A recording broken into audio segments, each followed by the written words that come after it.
தீபிகா தீபன வீட்டுக்கு கூட்டிட்டு வந்து ரொம்பவே மோசமான செயல் செய்றாங்க. தீபனோட முகத்த பார்க்கறதுக்கே அவ்ளோ கஷ்டமா இருக்கு. தீபிகாவோட திமிருக்கு நம்ம தீபன் ஏதாச்சும் பண்ணணும் அப்படின்னு சொல்லி நீங்க நினைச்சீங்கன்னா, இந்த வீடியோவுக்கு லைக் பண்ணி உங்களோட கருத்துக்கள தெரியப்படுத்துங்க.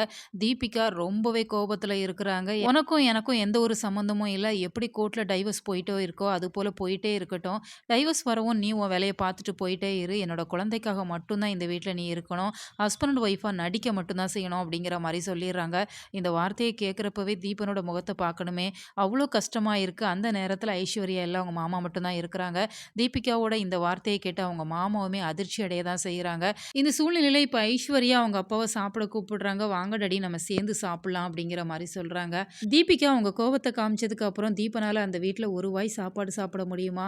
"அப்பாவுக்கு வயிறு சரியில்ல, நான் சாப்பிடல" அப்படிங்கிற மாரி சொல்லிர்றாங்க. ஐஸ்வர்யா கட்டாயப்படுத்தி ஒரு வாய் ஊட்டி விட்டாங்க. ஆனா, அந்த சாப்பாடையுமே தீபன் போய் துப்பிர்றாங்க. ரொம்ப ரொம்ப கஷ்டமா தான் இருக்கு. கூடிய சீக்கிரம் தீபிகா மாறணும். அடுத்ததா மயிலோட நிலைமைய நினைக்கிறப்ப ரொம்பவே பரிதாபமா இருக்கு. மயில் ரொம்ப நல்ல பொண்ணு தான். ஏன் இப்படி போய் வசமா சிக்கிக்கிட்டாங்க அப்படிங்கிறதே தெரியல. இப்ப இந்த ரூம் பாய் மூலமா உண்மைய தெரிஞ்சுக்கிறாங்க. தினேஷ் நல்லவன் இல்ல அப்படிங்கிற மாரி ஒரு ஃபோட்டோவையுமே அனுப்பி வச்சிருக்கிறாங்க. ஏற்கனவே அந்த லேடி கூட எடுத்த ஃபோட்டோ அப்படிங்கிறதால, அத பார்க்கவுமே இப்போ இவங்க ரொம்பவே அதிர்ச்சி ஆகுறாங்க. நம்ம அக்கா, அண்ணி 2 பேருமே எவ்வளவோ சொன்னாங்க. நாம கேட்கலையே, இப்படி வந்து சிக்கிக்கிட்டோமே அப்படிங்கிற மாரி நினைக்கிறாங்க.